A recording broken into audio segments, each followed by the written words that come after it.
ଶବ୍ଦ ଶବ୍ଦ ବ୍ରହ୍ମ ହଉଛି ଆମର ଓଙ୍କାର ନାଦ କୁ ଶବ୍ଦ ବ୍ରହ୍ମ କୁହାଯାଏ। ଆଜ୍ଞା ତେଣୁ ପ୍ରଣବ ଧ୍ୱନି ହଉଛି ଶବ୍ଦ ବ୍ରହ୍ମ।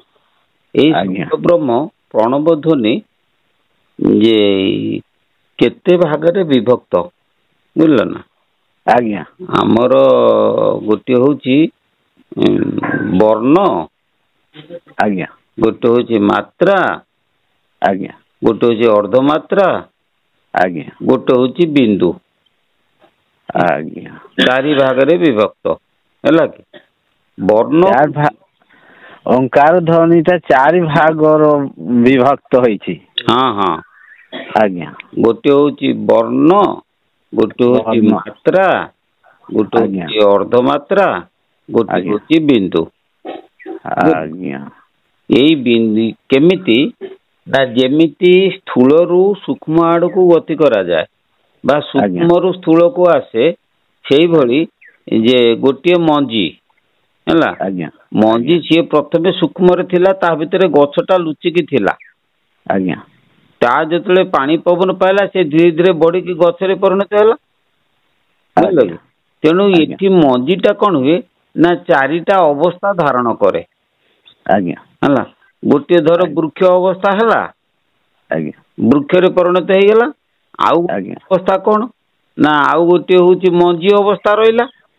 ହେଲା, ଆଜ୍ଞା ମଞ୍ଜି ଆଉ ରହିଲା ଗୋଟେ କିଏ ସେ ବୃକ୍ଷ ହେଲା। ଆଉ ମଞ୍ଜି ଆଜ୍ଞା ଭିତରେ ତାର ରହିଛି ଗୋଟେ ପ୍ରକୃତି ରହିଲା ଆଜ୍ଞା ତିନି। ଆଉ ସେଇ ପ୍ରକୃତିଟା କଣ ହେଲା ନା ପୁଣି ଆଉ ଗୋଟେ ଗଛରୁ ସୃଷ୍ଟି ହେଲା।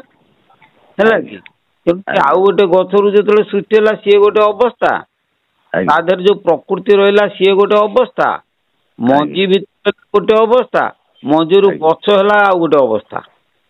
ବୁଝିଲେ ନା। ଆଜ୍ଞା ସେଇଭଳି ଯେ ତାହେଲେ ପ୍ରଥମ ମଞ୍ଜିଟା କିନ୍ତୁ ଆଉ ଗୋଟେ ଜାଗାରୁ ଆଇଲା, ଆଉ ଗୋଟେ ଗଛରୁ ଆଇଲା। ଆଜ୍ଞା ଆଉ ଗୋଟେ ଗଛରୁ ଆସିଲା, ସିଏ ତାହେଲେ ପ୍ରଥମେ ପୂର୍ବ ଅବସ୍ଥା ତାର ଥିଲା।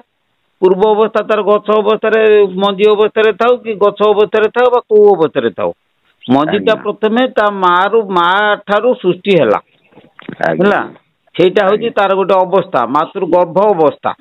ହେଲା, ଆଜ୍ଞା ସେ ପ୍ରଥମ ହେଲା କଣ ଗର୍ଭ ଅବସ୍ଥା। ଆଉ ଗର୍ଭ ଆଜ୍ଞା ଅବସ୍ଥାରୁ ଯେତେବେଳେ ସେ ସୃଷ୍ଟି ହେଲା, ସିଏ ଯେତେବେଳେ ଗଛରେ ତିଆରି ହେଇଗଲା, ସିଏ ହେଇଗଲା ଆଜ୍ଞା ତାର ପ୍ରକୃତି ଅବସ୍ଥା। ଆଜ୍ଞା ଆଚ୍ଛା, ପ୍ରକୃତି ଅବସ୍ଥାରୁ ପୁଣି ଯେତେବେଳେ ସେ ମଞ୍ଜିଟା ଗଛରୁ ଝଡ଼ି ପଇଲା, ସେଟା ହେଇଗଲା ତାର ପ୍ରକୃତ କଣ ମଞ୍ଜି ବିହନ ଅବସ୍ଥା। ହେଲା, ଆଜ୍ଞା ପୁଣି ଆଜ୍ଞା ଯେତେବେଳେ ସେଥିରୁ ଗଛ ତିଆରି ହେଲା ସେଟା ଭ୍ରୂଣ ଅବସ୍ଥା। ହେଲା, ଆଜ୍ଞା ତେଣୁ ଏଇ ଚାରି ଆଜ୍ଞା ପ୍ରକାର ଅବସ୍ଥା ହଉଛି ନା ନାଇଁ। ଠିକ ହଉଛି ସେହିଭଳି ଓଙ୍କାର ଧ୍ୱନି ପ୍ରଥମେ ଗୋଟିଏ ବର୍ଣ୍ଣ ଅବସ୍ଥାରେ ଥିଲା। ଆମେ ଯଦି କହିବା ଉପରୁ ବାହାରୁ ଯିବା, ପ୍ରଥମେ ସେ ବର୍ଣ୍ଣ ହବ, ଆଜ୍ଞା ବର୍ଣ୍ଣଟା ସୂକ୍ଷ୍ମ ହେଇଗଲେ ସେ ମାତ୍ରା ହବ, ମାତ୍ରାଟା ସୂକ୍ଷ୍ମ ହେଲେ ସେ ଅର୍ଦ୍ଧମାତ୍ରା ହବ, ଅର୍ଦ୍ଧମାତ୍ରା ସୂକ୍ଷ୍ମ ହେଲେ ସେ ବିନ୍ଦୁ ହବ। ହେଲା, ଆଜ୍ଞା ଓଙ୍କାର ଆଜ୍ଞା ଧ୍ୱନି ପ୍ରଥମେ ବର୍ଣ୍ଣରୁ ସେ ବିନ୍ଦୁ ଅବସ୍ଥା ପର୍ଯ୍ୟନ୍ତ ବିସ୍ତାରିତ ହେଇକି ରହିଥାଏ। ଆଜ୍ଞା ଏଇଟା ହଉଛି ଶବ୍ଦ ବ୍ରହ୍ମ। ଶୁଣ ପାଠ କର ନା, ମୁଁ ଏକା ଯାହା ଶୁଣି ସାର ଆଜ୍ଞା ସବୁ ପଛରେ କହିବ। ଆଜ୍ଞା ଆଜ୍ଞା ତ ଗୋଟେ କଥା ହଉଛି ବର୍ଣ୍ଣ ହଉଛି 50 ଭାଗରେ ବିଭକ୍ତ। ଆଜ୍ଞା ବର୍ଣ୍ଣ ଦି ଭାଗରେ ବିଭକ୍ତ। ଗୋଟିଏ ହଉଛି ବ୍ୟଞ୍ଜନ ବର୍ଣ୍ଣ, ଗୋଟିଏ ହଉଛି ସ୍ୱର ବର୍ଣ୍ଣ। ହେଲା, ଆଜ୍ଞା ସ୍ୱର ବର୍ଣ୍ଣ ହେଲା ଆମର 16ଟା। ହେଲା, ଷୋଳ ବର୍ଣ୍ଣ 16ଟା। ହଁ ଅ ଆ ଇ ई ଉ ଊ ଏ ଐ ଓ ଔ ଋ ଋ ଲୁ ଲୁ ଙ୍ଗ। ହେଲା, ଅ ଆ ଆଜ୍ଞା ଇ ଇ ଉ ଊ ଋ ଋ ଲୁ ଲୁ ଏ ଐ ଓ ଔ ଅଙ୍ଗ। ଆଜ୍ଞା ଏ ସ୍ୱର ବର୍ଣ୍ଣ ହେଲା 16ଟା। ହେଲା, ଆଜ୍ଞା ଆଜ୍ଞା ଆଉ କଣ ନା ବ୍ୟଞ୍ଜନ ବର୍ଣ୍ଣ ହେଲା 36ଟା। ଆଜ୍ଞା 36ଟା କିଏ ସେ ନା ତମର କ ଖ ଗ ଘ ঞ, ଚ ଛ ଜ ଝ ଞ, ଟ ଠ ଡ ଢ ଣ, ଥ ଥ ଦ ଧ ନ, ପ ଫ ବ ଭ ମ, ଆଉ ସୂକ୍ଷ୍ମଟା ହେଲା କ୍ଷ। ଆଜ୍ଞା ମିଶିକି ଇଏ ହେଲା କେତେ ନା 36। ଇଏ 36 25 ବର୍ଗ, 25 ବର୍ଗ ଆଉ 10 ହେଲା ଉଷ୍ମ ବର୍ଣ୍ଣ। ୟ ର ଆଜ୍ଞା ଳ ୱ ଶ ଷ ହ। ବୁଝିଲ କି, ଲ ଆଜ୍ଞା ଆଜ୍ଞା ହଲ କ୍ଷ। ये है केते 10 25 10 केते हे गेले 35 35 ये है तुमर 16 आज्ञा केते हे गेले 51 आज्ञा 35 16 51 तुमर से ल जदि गोटे मिसबे से हेगला 50 तेणु वर्ण हेगला 50 है। अच्छा स्वर वर्ण टा कौन हुए ना कंठरे उच्चारित हुए 16टा जाके आज्ञा 16 वर्ण 16टा कंठरे उच्चारित हुए किंतु से स्वर वर्ण जेतेबेले नासा पवन रे उच्चारित हुए से स्वरटा हुए कना मात्रा हो जाए अर्थात स्वर वर्णर सूक्ष्म अवस्थाटा को मात्रा बोली कि कह जाए।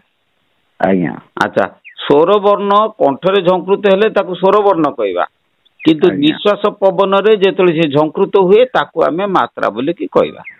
अच्छा कंठरे जो 16टा वर्ण झंकृत हुए स्वर स्वर वर्ण से रु रु लु लु चारिटा केवल बड़ केवल जीभ बिना उच्चारित हो पार ना रु रु लु लु आउ अन्य 12टा अ आ इ ई उ ऊ ए ओ अंग एगुड़ाक पड़ जीव लगे ना तेणु जेतले नासा श्वास प्रश्वास रे पवन प्रवाहित हुए सेतेबेले रु रु लु लु चारिटा लोप पाई जाए यही 12टा स्वर उच्चारित हुए यही 12टा स्वर जो उच्चारित हुए ताको मात्रा बोली कि कहती तार ना हला द्वादश मात्रा अकार आकार ईकार ईकार उकार उकार एकार ऐकार ओकार औकार अंकार अहकार बाहकार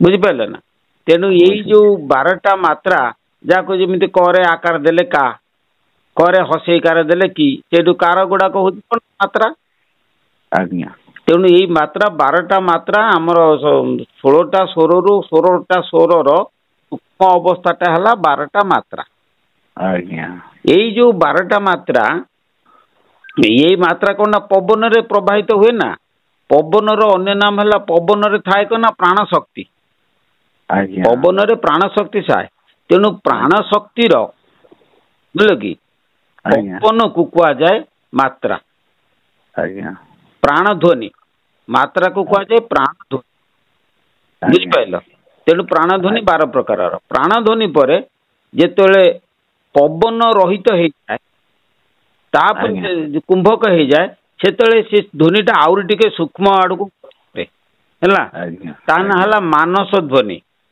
तेणु मानस ध्वनि को आमर साधु भाषा कह जाए अर्धमात्रा ध्वनि तेणु प्राण ध्वनि गला मात्रा ध्वनि आउ आमर मानस ध्वनि है अर्धमात्रा ध्वनि। अच्छा मानस ध्वनि रे कौन हुए ना पवन तमर जदि तमे निरोध करदब प्राण पवन को जदि तमे निरोध करदब सेतबेले कौन हम ना सी बिंदु रे परिणत ना मन शक्ति मानस शक्ति परिणत हम किंतु मानस शक्ति जेतबेले तमर कौन हम ना मन जेतबेले रहित हो सेतबेले सी कौन हम ना आत्मध्वनि रे परिणत हो तेणु आत्मध्वनि टाक कह जाए कौन ना बिंदु ध्वनि आत्मध्वनि है बिंदु ध्वनि बुझे कि मानस ध्वनि है अर्धमात्रा ध्वनि प्राण ध्वनि है मात्रा ध्वनि शब्द ध्वनिटा है तुम है वर्ण ध्वनि है यही ध्वनि 4 प्रकार यही 4 प्रकार भाग ओंकार ध्वनि विभक्त हुए किमिति ओंकार सृष्टि हुए राति की पचारे तुम कहीदेवी बर्तमान मुझे व्यस्त अच्छी है।